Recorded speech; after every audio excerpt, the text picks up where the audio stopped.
अस्सलाम वालेकुम नाज़रीन किराम, इलेक्शन शेड्यूल अनाउंस होने के बाद और एक कामयाब ऑनलाइन जलसा करने के बाद पाकिस्तान तहरीक इंसाफ ने अपनी हिकमत अमली तय कर ली है। अब यह तय हुआ, इमरान खान ने अंदर से यह पैगाम दिया कि पूरे पाकिस्तान में हर हल्के पे हम अपना उम्मीदवार खड़ा करेंगे और यह कहा गया कि कोई एक बंदा नहीं बल्कि एक हल्के से 4-4, 5-5 लोग पाकिस्तान तहरीक इंसाफ की तरफ से अपने कागजात नामजदगी जमा करवाएंगे। वो कागजात नामजदगी जमा करवाएंगे, फिर एक लिस्ट जेल में इमरान खान को दी जाएगी।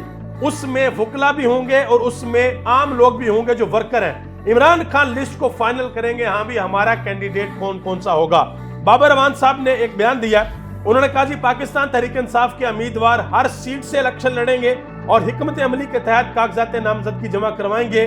जीत इमरान खान की होगी और पाकिस्तान की होगी इंशाल्लाह। अच्छा, यहाँ पे एक बड़ी अहम खबर चली और बाद में यह खबर भी आई कि जो उसकी तरदीद कर दी गई है। 18 लोग हैं जिनमें से ज्यादातर का तल्लक पंजाब से है। उनके बारे में यह खबर चली, पाकिस्तान तहरीक इंसाफ से उनका तल्लक है कि उनके शनाख्ती कार्ड्स को नादरा की तरफ से ब्लॉक कर दिया गया। उनमें कौन कौन शामिल है?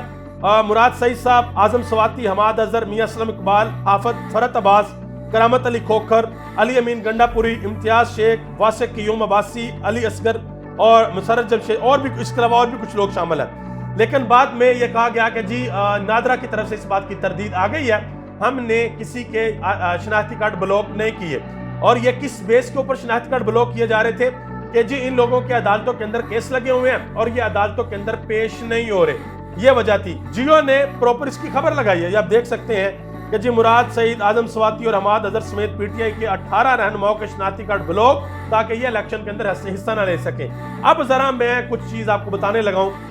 नवाज शरीफ साहब 50 रुपए का स्टाम्प अदालत के अंदर देके 4 साल तक अदालत से मफरूर रहते हैं। नवाज शरीफ साहब का जो आईडी कार्ड है उसको ब्लॉक नहीं किया जाता।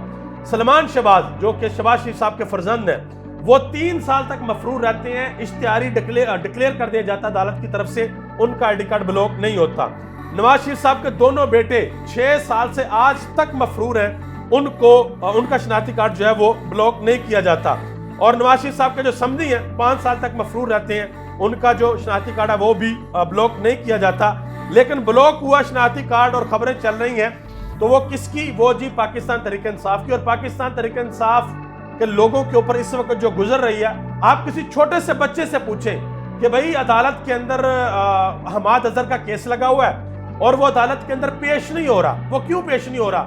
आप यकीन करें, छोटा सा बच्चा आपको ये बताएगा कि अगर हमाद अजहर अदालत आया तो उसको उठा लिया जाएगा और ठीक कुछ दिनों बाद या उसकी प्रेस कॉन्फ्रेंस आ जाएगी या वो टीवी में बैठा इंटरव्यू दे रहा होगा कि जी मैं तहरीक इंसाफ को छोड़ता हूं, मेरा इमरान खान से कोई तल्लक नहीं है। इस वजह से ये लोग सामने नहीं आ रहे क्योंकि जबर का और सख्ती का मौसम है। लेकिन शनाख्ती कार्ड ब्लॉक, अगर ये मेरी बात याद रखिएगा, अगर शनाख्ती कार्ड ब्लॉक किए जाएंगे तो इसकी हिकमत अमली भी पाकिस्तान तहरीक इंसाफ ने तय कर रखी है। फिर इन लोगों के घर वाले इलेक्शन में उतरेंगे।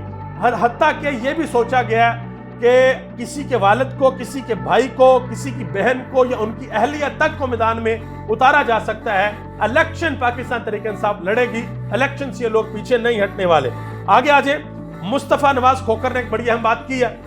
उन्होंने कहा जी ये जो 16 महीने की हुकूमत रही है, जो सारी की सारी जमातें इसके अंदर थी, अब ये सारी जमातें इकट्ठी होकर दोबारा मैदान के अंदर उतर रही हैं, तो इन्होंने 16 महीने के अंदर कौन सा तीर मारा था जो अब ये दोबारा आकर मारेंगी? देखिए, एक छोटा सा सवाल है बड़े अदब के साथ। नवाज शरीफ साहब वापस आ गए हैं, उनके साथ वही हसन इकबाल हैं जो कि प्राइस कंट्रोलिंग कमेटी के चेयरमैन थे, उनके साथ वही साक डार हैं जो कि वजीर खजाना थे, उनके साथ वही शहबाज शरीफ हैं जो कि वजीर आजम थे, उनके साथ वही मरियम औरंगजेब साहबा हैं, उनके साथ वही मरियम नवाज। इनकी टीम तो सारी की सारी वही है, वही ख्वाजा आसफ है, वही ख्वाजा साद रफीक है, सारी की सारी टीम वही है, यही लोग हैं। अगर लेट्स सपोज नवाज शरीफ साहब हुकूमत में आ जाते हैं, यही लोग हैं सारे के सारे, तो इन्होंने 16 महीने के अंदर कौन सा तीर मारा जो अब ये तीर मारेंगे? ये सवाल मुस्तफा नवाज खोखर साहब पूछ रहे हैं। आगे आ जाए जी, जमीयत उलमा इस्लाम के एक सेंटर हैं तलहा महमूद, उन्होंने एक बहुत बड़ा इतराफ किया। उन्होंने कहा जी बानी पीटीआई इमरान खान के खिलाफ अदम एतमाद की कोई भी जरूरत नहीं थी। मजीद उन्होंने कहा कि 13 जमातों की इत्तेहादी हुकूमत की कारकर्दगी इत्मीनान बख्श नहीं थी। यह भी कहा कि नालायकी और करप्शन की वजह से हम सियासी तौर पर पीछे चले गए हैं। पीछे नहीं चले गए भाई, बहुत पीछे चले गए हैं। हसन निसार साहब ने एक बड़ा अहम बयान दिया जी। वो नवाज शरीफ साहब कहते हैं मुझे क्यों निकाला, मेरी हुकूमत क्यों गिराई। उन्होंने कहा कि नवाज शरीफ साहब अब आप ये ना पूछा करें, बल्कि आप एक काम किया करें कि जनरल जिलानी और जनरल ज़िया की कब्र पर जाया करें और जाकर पूछा करें कि मुझे क्यों घुसेड़ा। ये उन्होंने एक लफ्ज़ बोला है, मुझे क्यों घुसेड़ा। जिस तरीके से वो सदीक जान ने एक लफ्ज़ इस्तेमाल किया था ना कि वैसे तो वज़ीर आज़म मुंतखब होते हैं लेकिन नवाज शरीफ को चुनतखब कर लिया गया है, इसी तरीके से मुझे क्यों निकाला की जगह उन्होंने कहा ये पूछना चाहिए मुझे क्यों घुसेड़ा। आगे आ जाए जी। फवाद चौधरी के बारे में एक बड़ी अहम खबर आई है। उनके भाई फैसल चौधरी ने कहा जी फवाद चौधरी साहब इलेक्शन लड़ेंगे और फवाद चौधरी साहब किस निशान पे इलेक्शन लड़ेंगे इसका फैसला बाद में होगा और ये सरप्राइज होगा। और हिबा फवाद जो कि फवाद चौधरी की अहलिया है, उन्होंने कहा जी वो काफी ज्यादा परेशान है, परेशानी में उन्होंने कोई बात की है और मेरी बड़ी बहन है, हमारे घर के मामलात हैं और ये हम घर के अंदर ही इनको सॉल्व करेंगे।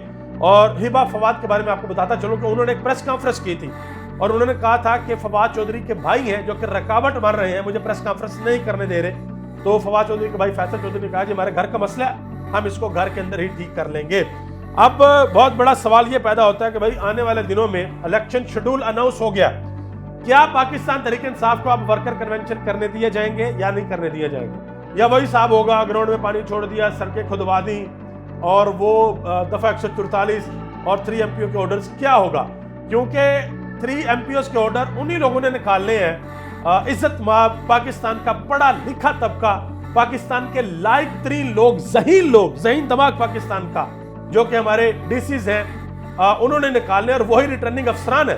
तो अब देखना यह है कि आगे होता क्या। आप सबका बहुत बहुत शुक्रिया। पाकिस्तान जिंदाबाद, पाकिस्तान की आवाम और पाकिस्तान के इदारे जिंदाबाद।